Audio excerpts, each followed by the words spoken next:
saya percaya jauh dalam sudut hati saya yang lebih saya rindukan, ini akan menggerakkan orang-orang muda yang lainnya untuk turut sama menyampaikan firman Tuhan dan memuliakan nama Tuhan. Amin. Amin. Kita berikan sorakan bagi Tuhan. Haleluya. Pagi hari ini saya akan sambung penyampaian firman Tuhan yang disampaikan semalam itu. Boleh terus pergi ke ayat yang terakhir, ayat yang ke-20.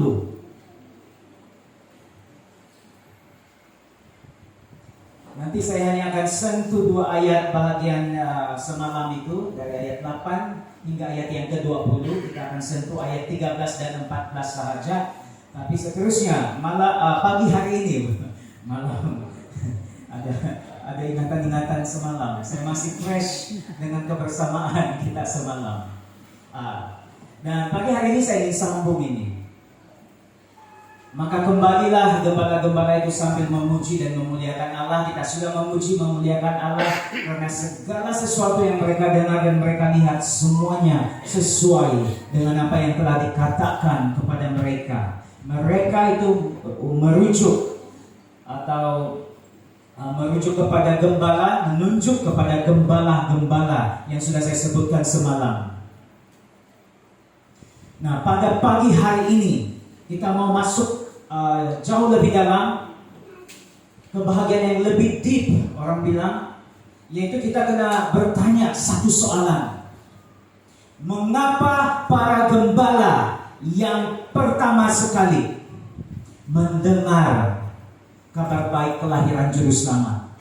Mengapa para gembala yang pertama sekali melihat penglihatan yang hebat dari surgawi, bala tentera surga bernyanyi, dan itu dinampakkan kepada para gembala terlebih dahulu? Pada waktu itu banyak lagi jenis orang-orang Yahudi. Selain para gembala, ada orang Farisi, ada pemimpin-pemimpin agama, ahli Taurat, orang Saduki, ada imam-imam. Apalagi kita mau cari, ini di Bethlehem, berdekatan dengan Yerusalem. Dan ini merujuk kepada orang Yahudi. Banyak jenis orang Yahudi.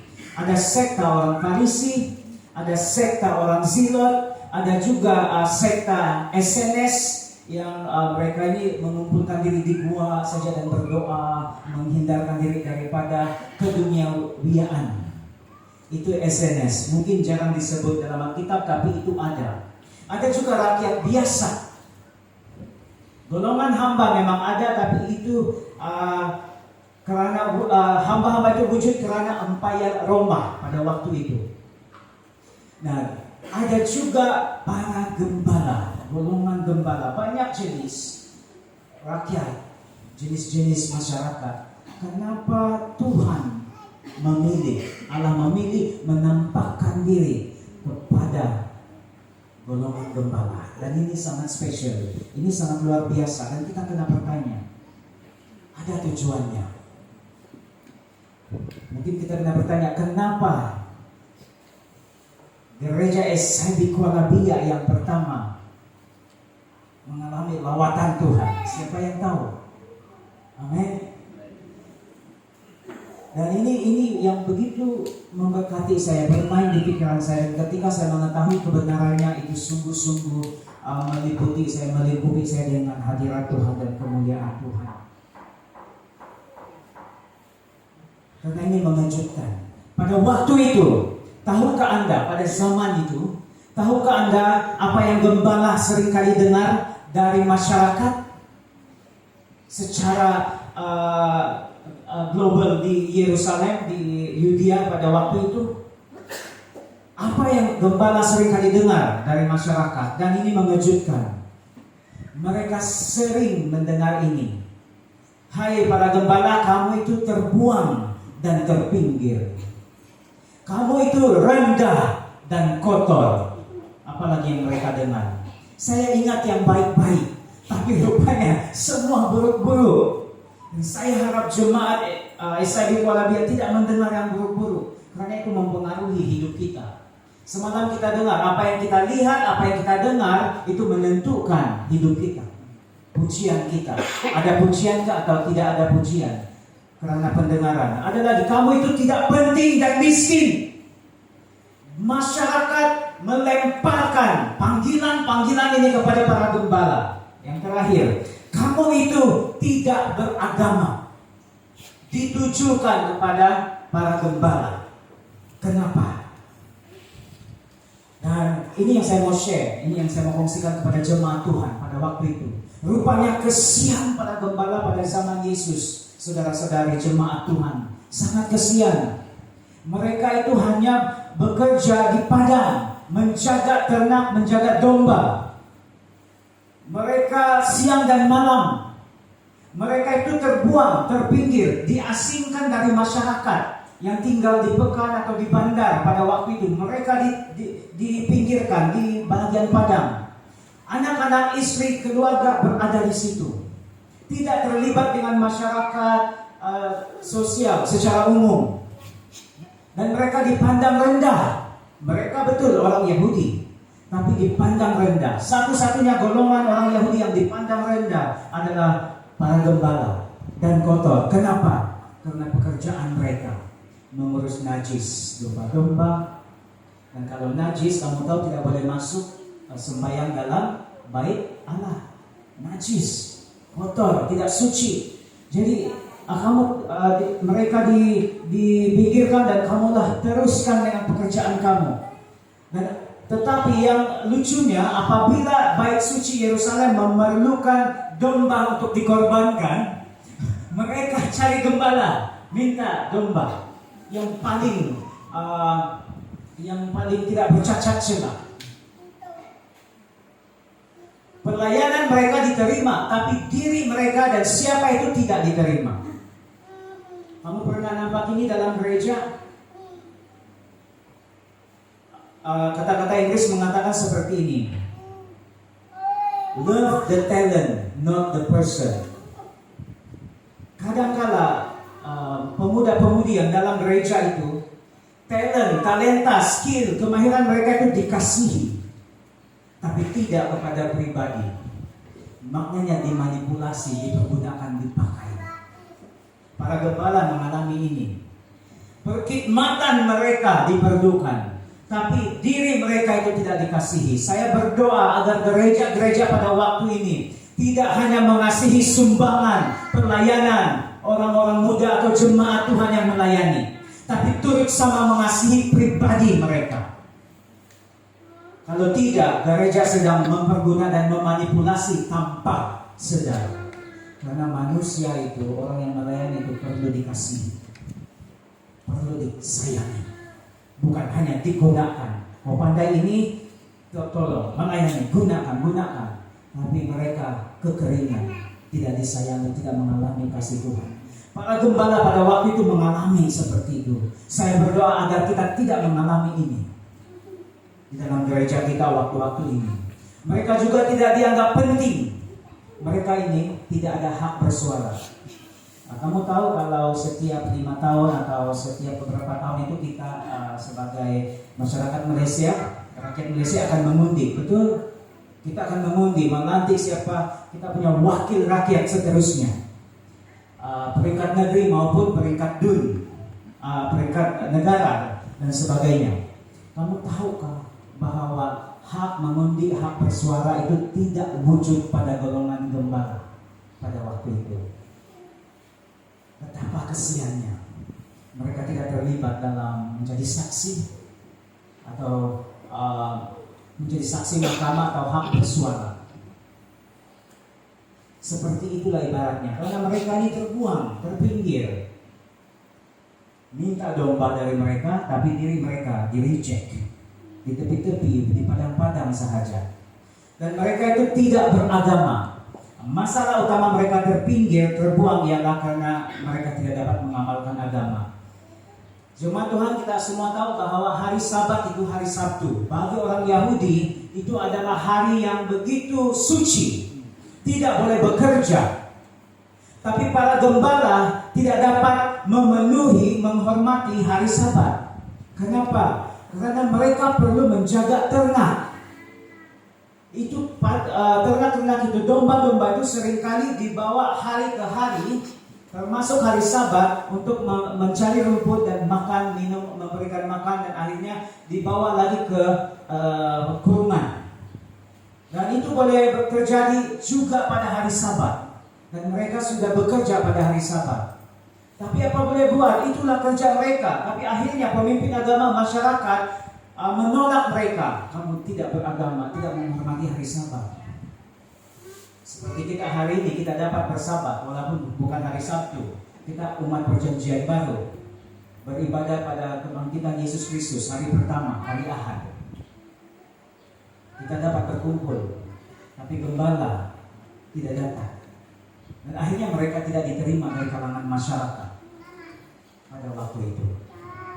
Dan karena tidak beragama, mereka lah yang seringkali mendengar tomahan demi tomahan. Dan kamu tahu jemaat Tuhan, gembala lah yang paling kurang menyatakan pujian dan penyembahan kepada Tuhan. Karena mereka tersepit, mereka di tepi-tepi disiring-siring saja, orang dusun bilang. Ada orang Sabah bilang, bukan orang dusun, semua orang Sabah disiring-siring, limpas di padang-padang sahaja. Nah, inilah yang terjadi dengan para gembala. Tetapi walaupun paling rendah dari kalangan masyarakat Yahudi pada waktu itu, Tuhan mengerti hal ini. Golongan ini yang pertama dilawat oleh Tuhan menjadi penginjil Yesus Kristus yang pertama dalam perjanjian baru. Mari kita berikan tepukan bagi Tuhan. Ini yang pertama dilayani oleh Tuhan. Nah, pagi hari ini saya banyak memberikan kesaksian. Semalam kita sudah banyak lihat firman Tuhan. Pagi hari ini saya tergerak untuk memberi banyak kesaksian tentang kehidupan saya secara pribadi. Saya bukan datang dari keluarga yang sempurna. Ibu dan bapak bercerai. Syukurlah anak-anak adik-beradik itu semua sudah besar dan boleh menjaga diri sendiri. Dan kami yang menjaga ibu. Bapak berkawin semula dan berkawin convert Muslim karena berkawin dengan orang Muslim dan ada keluarga sendiri sudah. Dan sebelum bercerai itu, saya membesar dengan bapak. Pengalaman saya pahit sekali. Karena setiap kali waktu saya membesar itu, saya sering kali ada tomahan, kata-kata ajaran dari bapak itu sangat keras dan sangat kasar sekali. Saya sering kali mendengar seperti ini, kamu itu bodoh. Bapak saya sering kali mengeluarkan kata-kata itu untuk mengajar anak. Bodoh, bukan seperti itu. Begini, paling betul kamu ini, bongok betul. Dan saya membesar dengan pendengaran yang seperti itu. Dari sekolah rendah pergi ke sekolah menengah masih lagi mendengar situasi yang seperti itu daripada ibu, daripada bapak. Dan itu menyebabkan setiap kali dengar bodoh, paloi, bongok, itu pun tidak tahu buat, tidak ada guna, apa yang kau belajar, sampai tidak kau tahu ini sebagainya. Susah juga mau paham ini, kenapa tidak mampu buat ini, itu dan sebagainya. Kesannya keyakinan diri saya menjadi rendah. Saya menjadi orang yang begitu mempunyai self-esteem yang rendah, keyakinan diri yang sangat rendah. Seringkali saya melihat orang lain yang sebaya dengan saya lebih hebat daripada saya, dan apa saja yang saya buat seringkali menjadi sesuatu yang akan ditertawakan. Saya seringkali merasa tertolak dalam perkumpulan kecil di sekolah karena apa yang dibicarakan didengar daripada ibu atau bapak. Saya tidak tahu kalau yang lain, mungkin dari ibu, mungkin dari bapak. Saya kebanyakannya daripada bapak. Itu mempengaruhi mentaliti saya, jati diri saya, identiti diri saya sebagai seorang yang ingin membesar. Dan apa yang terjadi itu sangat membuatkan saya mengalami kesukaran untuk yakin diri. Saya seringkali membanding-bandingkan diri dengan orang lain dan kawan-kawan sebaya. Saya seringkali merasa bahwa saya begitu rendah sekali, tidak sama seperti orang lain. Itu sebenarnya witchcraft, saudara. Hati-hati jemaat Tuhan, walaupun kita orang Kristen, kalau kita seringkali mengizinkan mulut kita ini bercakap sesuatu yang merendahkan orang, itu menjadi witchcraft yang menyebabkan seseorang yang mendengarnya, kalau dia terima, itu mempengaruhi diri pribadi kamu dan saya dipengaruhi. Dari situ saya menjadi orang yang selalu ingin membuktikan diri, selalu ingin approval. Dan saya mulai menunjukkan siapa saya dalam pelajaran. Dan saya berusaha karena ingin membuktikan diri. Memang betul, daripada darjah 5, darjah 6, dan kemudian sepanjang sekolah menengah itu tiap-tiap tahun saya merebut gelaran pelajar terbaik di sekolah. Saya merasa bahwa saya sudah memperolehi identiti diri saya. Saya merasakan bahwa saya sudah mendapat pengiktirafan. Tapi ketika pergi ke matrikulasi dan university, saya mengalami masalah dalam pembelajaran. Sekali lagi saya mengalami rasa rendah diri dan saya ingin membuktikan diri. Tetapi memang betul kawan-kawan yang lain itu pandai-pandai belaka dan saya tidak dapat menyaingi mereka. Akhirnya saya putus asa. Dan saya mengalami masalah pembelajaran sepanjang di matrikulasi dan di UMS. Saya keluar, ya memang saya graduate, tapi markah yang begitu-begitu saja, keputusan yang begitu-begitu saja dan tidak cemerlang. Dari situ saya mempunyai isu identity atau krisis identity. Dan saya merasakan bahwa banyak dari kalangan orang-orang muda dan orang-orang Kristen juga mengalami isu ini. Setiap kali kalau mereka ingin membuktikan diri untuk approve something dalam life mereka, sebenarnya mereka sedang mencari nilai diri, mencari keyakinan diri. Dan itu cara yang tidak betul dengan membuktikan diri. Kita tidak berbuat seperti itu. Saya mengalami seperti itu ketika saya membesar. Ingin memberi pengiktirafan untuk memberi impresi kepada orang lain, supaya akhirnya kalau mereka menerima kita rasa, wah, saya dikasihi, saya disayangi, saya diterima. Sedihnya. Tetapi coba lihat gembala ini. Saya sengaja menyentuh tentang kehidupan saya, karena gembala itu terbuang, terpinggir, rendah, kotor, tidak penting, miskin, tidak beragama, tetapi diterima oleh Tuhan begitu saja, tanpa mereka membuktikan diri.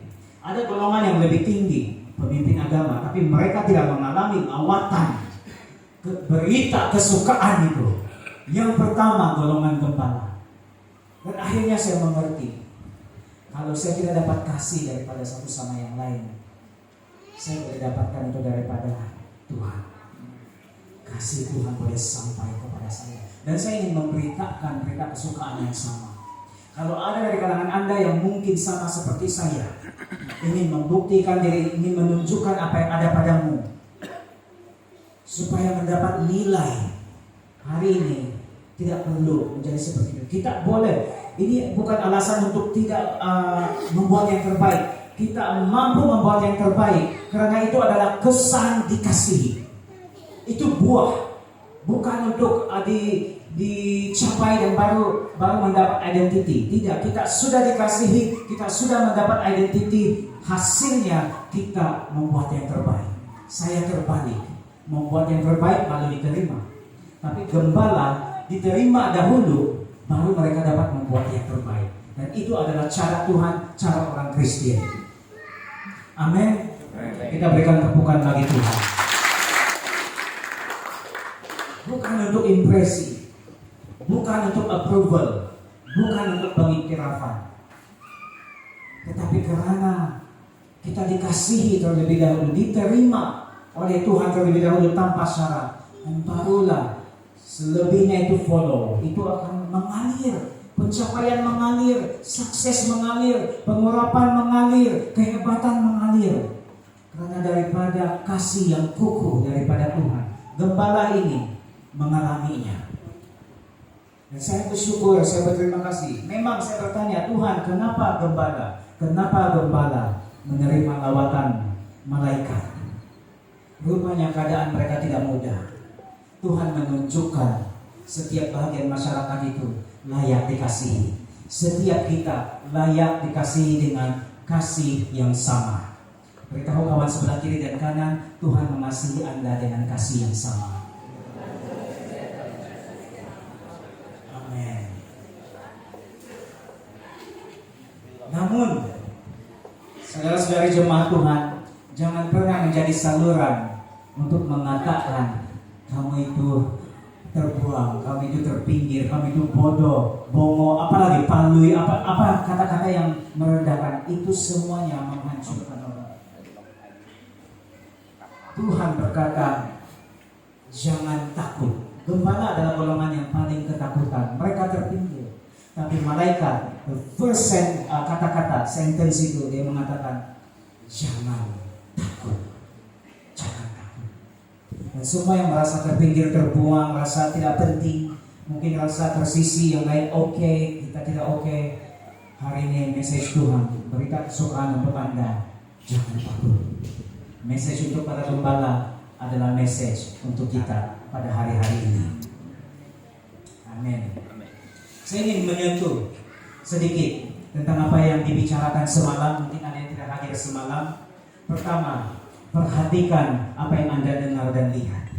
Ini kita sudah uraikan panjang lebar semalam dan saya dapat ringkaskan saja pada pagi hari ini. Perhatikan apa yang Anda dengar dan lihat.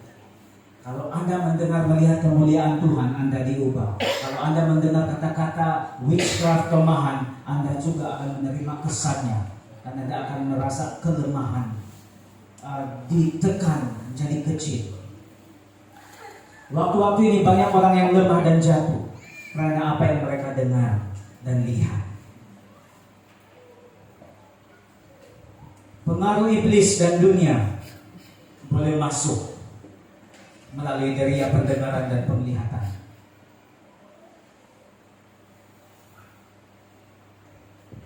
Dan yang terakhir, ini semalam, oke? Ingatlah kemuliaan Tuhan dan berita kesukaan untuk jiwa Anda itu. Ingatlah, itu selalu ada melalui firman Tuhan. Pilihan di tangan Anda.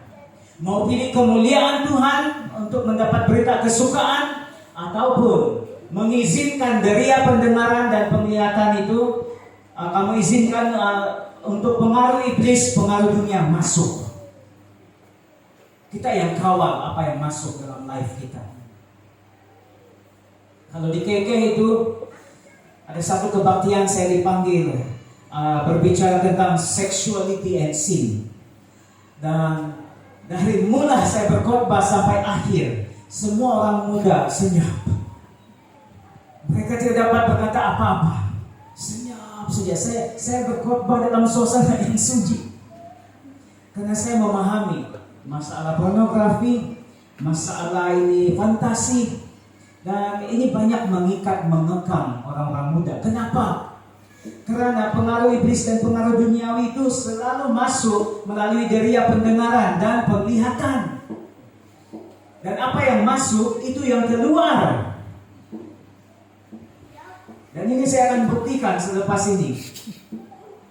Deria pendengaran dan penglihatan itu didesain, dicipta untuk kemuliaan Tuhan masuk. Berita atau firman Tuhan itu masuk supaya kita mengalami kekuatan yang dialami oleh gembala yang diuraikan semalam.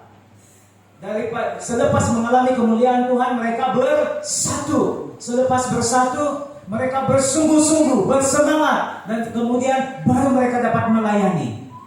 Buah-buah itu mengalir hanya karena mengalami kemuliaan Tuhan. Tapi kalau kita tukar kemuliaan Tuhan itu yang kita boleh dapatkan daripada firman, kita tukar dengan hal-hal dunia, pengaruh-pengaruh yang mempunyai unsur-unsur satanik, setan dan sebagainya, akhirnya sama juga. Kita akan tidak bersatu. Kita akan pentingkan diri sendiri dan apa yang saya tahu. Ini saya, ini pendapat saya, dan kamu tidak akan mendengarkan orang lain. Kesannya terbalik. Daripada bersatu menjadi individualistik. Kemudian bersemangat, bersungguh-sungguh menjadi suam kuku, statement, rata begitu. Dan kemudian mau melakukan pelayanan, tidak lagi melakukan pelayanan. Kalau ada yang mungkin merasa fun untuk diri sendiri, baru dia muncul. Kenapa? Karena salah asas. Sepatutnya kemuliaan baru mengalir yang lain. Ada satu pengalaman lagi dalam beberapa minggu yang lalu, tidak jauh, 1-2 minggu yang lalu. Ada beberapa orang muda yang bertemu dengan saya. Yang pertama itu, dia bertemu dengan saya karena dia mengalami panic attack. Panic attack. Dan saya bertanya kepada dia, apa yang saya boleh lakukan, apa yang saya boleh layani, apa yang saya boleh bantu. Dan dia katakan seperti ini, Pastor, saya mau doa deliverance. Oh, oke, boleh. Saya bilang, tidak ada masalah. Tapi apa yang terjadi? Dia katakan, Pastor, saya tidak mau mati awal. Kenapa tiba-tiba? Saya bertanya, kenapa tiba-tiba terpikir seperti itu? Ada yang mengganggu saya. Ada yang coba ingin merenggut nyawa saya supaya saya mati awal. Di dalam badan pun saya merasakan ada gangguan. Dan dia sudah sedang memegang perutnya. Maaf, perut yang timbul ini. Dia pegang perutnya dan di sini ada sesuatu dalam perut saya. Dia katakan, oke. Kemudian saya ingin mendoakan dia, tapi saya tergerak untuk bertanya, kamu sudah terima Yesus Kristus? Dan kebetulan ibunya ada di situ. Ibunya terus menjawab, iya, saya sudah terima Yesus waktu darjah 2. Oh, saya berpikir dia masih ingat lagi kayaknya bicara dia menerima Yesus Kristus semua dan sebagainya. Dan sudah dibaptis masa kecil. Arsi selalu begitu kan, masa kecil. Dan saya bertanya lagi, oke. Boleh saya pimpin saja terima Yesus dahulu? Kemudian dia menjawab, boleh Pastor, tapi jangan dulu. Saya mau doa deliverance yang pertama, baru terima Yesus. Oke. Dan dia sudah panic attack. Sekarang saya rasa dalam badan saya ada sesuatu yang mengganggu. Saya lihat dia, oke, mari kita berdoa. Saya berdoa kepada dia, dan kemudian panic attack itu bertambah. Pastor, jangan kamu berdoa. Saya takut dia akan apa-apakan saya. Oke, terus kemudian saya bertanya ibu dia, apa yang selalu kau lakukan untuk menghibur dia waktu dia panic attack seperti ini? Saya selalu baca, ibu dia pun ikut panic. Saya selalu baca Mazmur 91. Oke, kemudian saya katakan kepada dia, oke, sebelum saya berdoa, saya baca Mazmur 91. Oke, tenang, oke, saya bilang, oke. Dan saya bacakan Mazmur 91. Kamu tahu kalau kamu lihat Mazmur 91 dari ayat 1 sampai ayat 20 berbelas-belas atau puluh-puluh ayat itu. Nanti kamu boleh cek di rumah. Dan saya baca dari ayat 1 sampai habis. Dan kemudian saya mau berdoa untuk kamu. Pastor. Saya sudah baca Mazmur 91 dan dia katakan kepada saya, Pastor, boleh baca lagi. Saya masih rasa dia ada di sini, di situ semua dan sebagainya. Dan saya lihat ayat itu panjang. Mau baca satu kali lagi.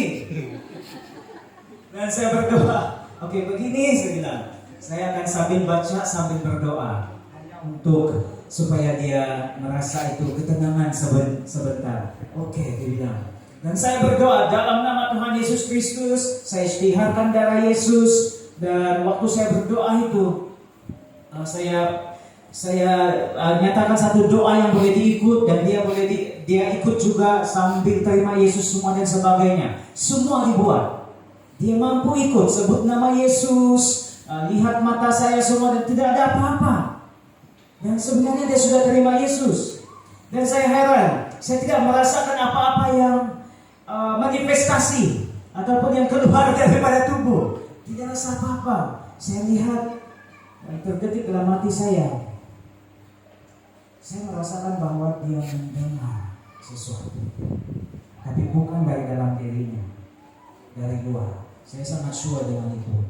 Sentuh berdoa, saya merasakan macam dari hari ke hari dia mendengar suara-suara. Dan saya berhenti berdoa dan saya katakan kepada dia, macam mana sudah? Saya bilang, oke, Pastor. Perut macam mana? Perut Oke, sudah. Saya nampak ada sesuatu yang keluar daripada saya, warna putih. Dia lalu di belakang pastor, dia katakan, oh, saya tidak rasa ada apa-apa. Oke. Dan kemudian sudah keluar dan saya mau pimpin doa untuk istiharkan damai sejahtera. Tapi baru beberapa menit, tapi pastor dia bilang, roh putih sudah keluar. Sekarang masih ada roh hitam di sebelah sini. Ada roh hitam lagi. Dan saya berpikir mau berdoa lagi. Dan untuk membuat dia tenang, saya bercakap kepada dia. Rupanya dia bukan perlu doa. Saya berdoa kepada Tuhan waktu itu, Tuhan bagaimana dengan roh hitam ini? Apa bukan mau usirnya atau tidak? Dan ada keyakinan dalam hati saya kata ini bukan suara Tuhan selalu memberi damai dan keyakinan dalam hati. Dan dia katakan dia banyak dengar suara ini. Dan ini ada kaitannya dengan apa yang selalu kita dengar dan lihat. Dia dengar suara-suara tuduhan, condemnation. Roh itu bukan dalam dia sudah ada Roh Kudus, dia sudah terima Yesus, tapi dari kejauhan. Kamu tahu kalau ada aircon kan selalu ada remote. Kalau ada sensor dari jauh, kamu boleh control on, off dan adjust aircon itu, betul? Demikian juga manusia. Kalau ada wrong thinking, salah pikiran dalam kepala, itu jadi sensor untuk roh jahat dari kejauhan kontrol kamu. Bila suara itu datang, bila dia anxiety, bila dia panic attack, roh akan tekan dari jauh. Dan saya dapat keyakinan, buka wrong thinkingnya dengan kata-kata, firman dan motivasi dari kemuliaan Tuhan. Dan saya berdoa untuk dia. Saya bercakap untuk dia. Saya bercerita dengan dia, saya bagi tahu ilustrasi ekon tadi itu. Sebab itu yang datang dalam hati saya dan saya nyatakan kepada dia pada waktu itu. Dan kemudian tanpa saya mengusir, baru air muka dia berubah. Oh begitukah pastor? Dan pastor saya paham. Dan kemudian tapi pastor itu roh hitam dia tidak sebut lagi. Dia sebut yang lain. Macam mana kalau kaki saya yang selalu pandai bergerak sendiri itu, sekarang dia di kaki sudah. Dan tanpa saya mau dia bergerak sendiri. Oke. Dan kemudian saya terus bercerita dengan dia. Tidak berdoa, tapi sharing. Sampai akhirnya, pastor saya paham. Dan waktu itu dia diam, dia tidak bercakap apa-apa lagi. Tapi ada something yang sudah berubah di pinggannya, di kepalanya. Dan saya bagi tahu, ketika saya doa penutup kepada dia dan melepaskan dia untuk balik ke rumah, wrong thinkingnya itu bukan mudah untuk dibuang. Tuhan yakinkan dalam hati saya ini perlu proses. Karena rupanya saya tanya ibu, dari kecil sampai besar juga mengalami masalah keluarga. Ibu dan istri sudah belum bercerai tapi tidak tinggal bersama, separate. Dan dia pernah mengalami trauma masa kecil karena pergaduhan keluarga. Seringkali seperti saya yang mengalami masalah keluarga dan ada isu tentang keluarga, seringkali mengalami ini, suara-suara condemnation dan tuduhan. Itulah sebabnya kenapa iblis roh jahat mau merosakkan institusi kekeluargaan yang pertama sebelum jemaat Tuhan. Kalau keluarga sudah rusak, dia akan pergi kepada jemaat Tuhan, memecahkan itu kesatuan. Supaya ketika ada wrong thinking, dia akan dapat masukkan anxiety, kegelisahan, panic attack, dan sebagainya. Dan orang-orang merasa ketakutan atau selalu tidak tenang. Sedangkan ada berita kesukaan. Ini cara iblis roh jahat waktu ini. Dan saya lihat pemuda ini, dia lemah dan jatuh karena apa yang dia dengar. Dan apa saja yang dia lihat ada something wrong kalau sudah ada wrong thinking di kepala. Itu hari pertama. Hari esoknya ada pribadi yang lain, lelaki juga pemuda datang, dan ini panic attack yang lebih luar biasa. Dia masuk dalam pejabat saya dan dia katakan, Pastor, dia sesak nafas, ini dia tidak dapat bernafas lagi. Pastor, saya minta doa dan seperti itu. Dan ya tenang.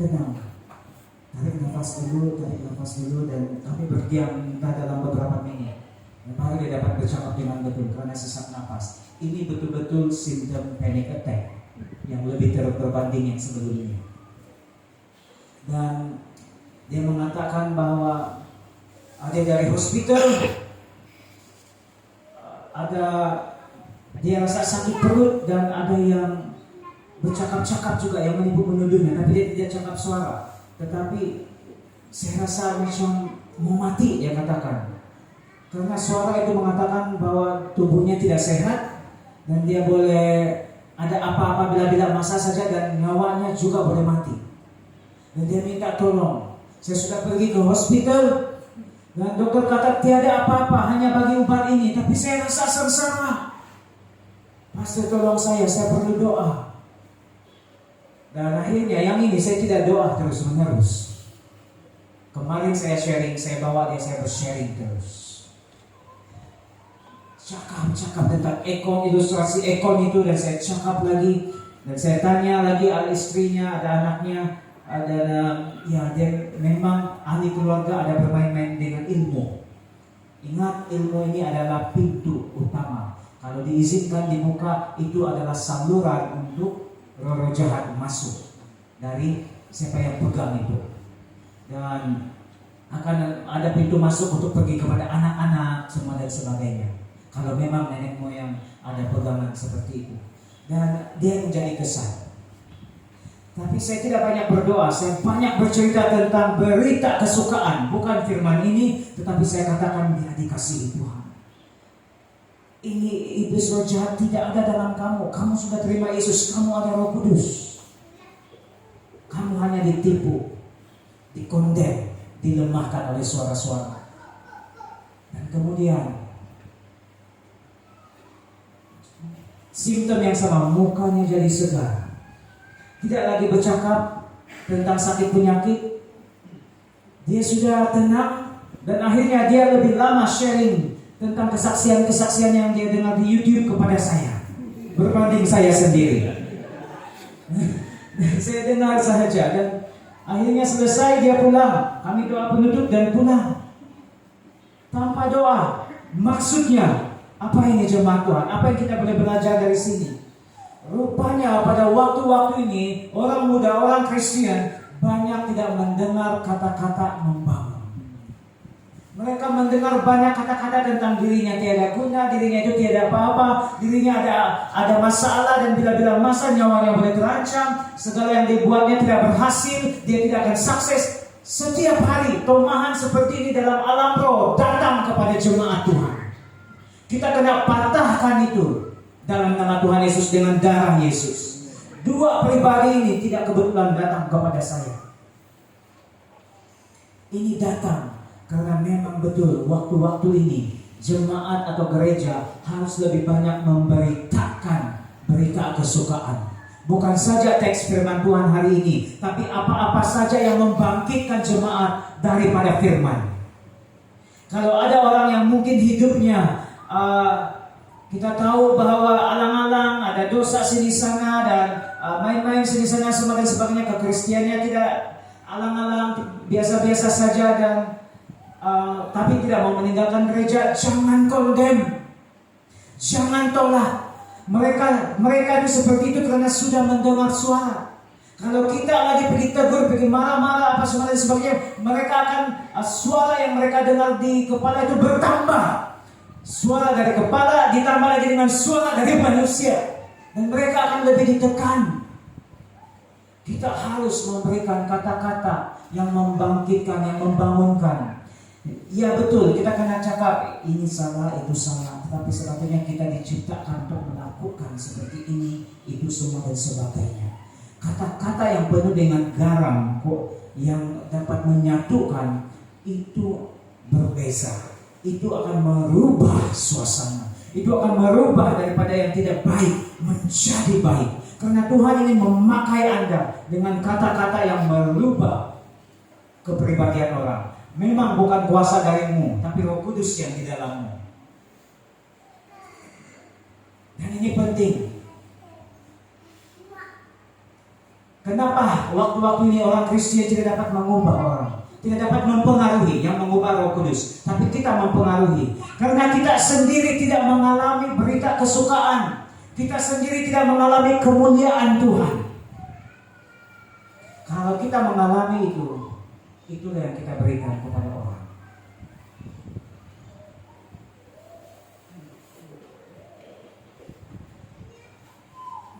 Lalu kata malaikat itu kepada mereka, jangan takut. Sebab sesungguhnya aku memberitakan kepadamu kesukaan besar untuk seluruh bangsa. Bangsa Yahudi banyak jenis, banyak golongan. Tapi mereka lupa satu golongan. Golongan bukan hamba, gembala. Gembala terbiar. Gembala terpinggir.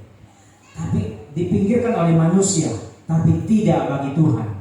Karena seluruh bangsa harus mendengar kesukaan besar. Akhirnya kenapa gembala yang mendengar pertama kali? Karena mereka lah yang paling diabaikan masyarakat pada waktu itu.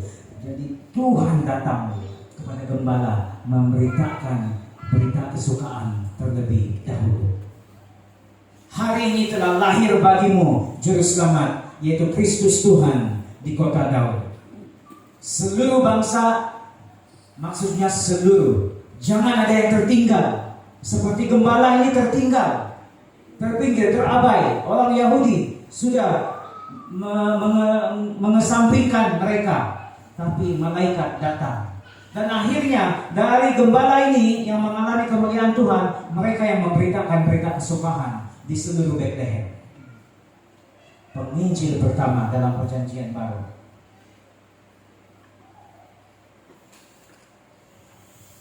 Bahagian terakhir, Lukas 2 ayat 20, maka kembalilah gembala-gembala itu. Ini sudah kita lihat semalam, sambil memuji dan memuliakan Allah.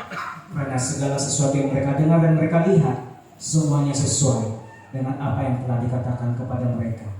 Nah, saya mau bertanya kepada jemaat Tuhan, kenapa gembala-gembala itu memuji dan memuliakan Allah?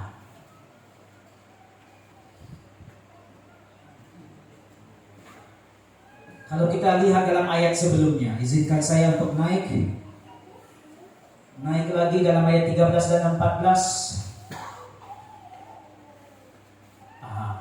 13. Penglihatan secara terang-terangan ini jemaat Tuhan jarang-jarang sekali berlaku. Apalagi zaman ini. Mungkin jarang, mungkin kita hanya mimpi dan ada penglihatan. Tapi ini betul-betul berlaku dengan gembala. Tiba-tiba tampaklah bersama-sama dengan malaikat itu sejumlah besar bala tentara sorga yang memuji Allah. Katanya, kemuliaan bagi Allah di tempat yang maha tinggi, dan damai sejahtera di bumi di antara manusia yang berkenan kepadanya. Para gembala berjumpa malaikat. Dan mereka dinampakkan dengan sejumlah besar bala tentara sorga yang memuji Allah. Mereka menerima penglihatan ini. Dan akhirnya, kalau mereka terima penglihatan ini, apa yang terhasil?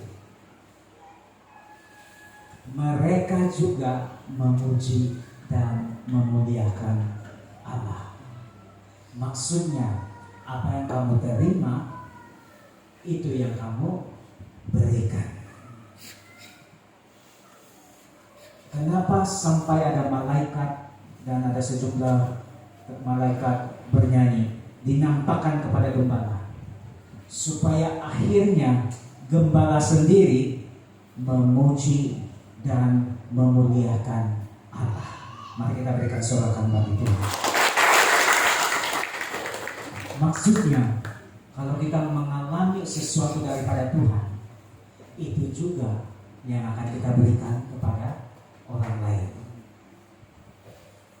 Masalahnya, kalau kita tidak mengalami apa-apa daripada Tuhan, kalau kita tidak mengalami kuasa dari firman Tuhan, apa yang kita boleh berikan kepada orang lain?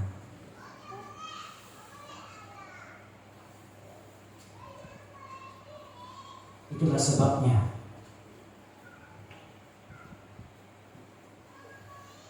penutup, saya minta kawan yang main keyboard, satu orang tadi, keyboard saja, supaya kita dapat refleksi hal yang penting pada pagi hari ini. Tidak pernah kebetulan, tidak pernah rugi gembala melihat kemuliaan Tuhan. Tidak pernah rugi gembala nampak penglihatan. Itu memang disengajakan oleh Tuhan, supaya akhirnya para gembala yang jarang-jarang memuji memuliakan Allah ini karena terpinggir, akhirnya melimpah. Gembala sendiri melimpah dengan memuji dan memuliakan Allah. Saya ingin mengajak jemaat Tuhan, marilah kita mendengar. Kalau yang dapat melihat, puji Tuhan. Tapi semua kita dapat mendengar kemuliaan atau firman. Ada yang mampu melihat, diizinkan melihat kemuliaan Allah. Tapi kebanyakan kita boleh mendengar firman Tuhan, kemuliaan Tuhan. Marilah kita mendengar atau melihat berita yang benar pada waktu-waktu ini. Karena apa yang kita dengar, lihat, apa yang kita terima, itu yang kita berikan kepada orang lain. Kalau kita mendengar bodoh, palui, tiada guna, itu juga yang akan kita katakan kepada orang lain. Bahkan akhirnya saya sampai kepada satu tahap. Saya bertanya kepada Tuhan, kenapa Bapak saya membesarkan saya dengan mengatakan saya ini bodoh, tiada guna, satu pun saya tidak mampu lakukan. Rupanya Bapak saya mengeluarkan kata-kata itu karena dia juga menerima kata-kata itu daripada ibu bapak sebelumnya. Apa yang mereka terima itu diwariskan, diberikan kepada generasi dan generasi seterusnya. Jadi kita kena kasih stop itu sekarang juga. Kita kena mendengar yang benar pada waktu-waktu ini. Katakan kata-kata yang membangun, yang indah, yang sesuai dengan firman Tuhan kepada satu sama lain, saudara seiman, apalagi kepada ibu, kepada bapak, kepada istri, kepada suami, kepada anak-anak. Walaupun mungkin mereka ini bontingal atau jajal macam manapun, jangan pernah percaya kepada kata-kata kasar untuk mengubah mereka. Mari kita percaya kata-kata firman itu, karena itu penuh kemuliaan yang mampu mengubah mereka. Amin. Mari kita tutup kepala, kita berdoa.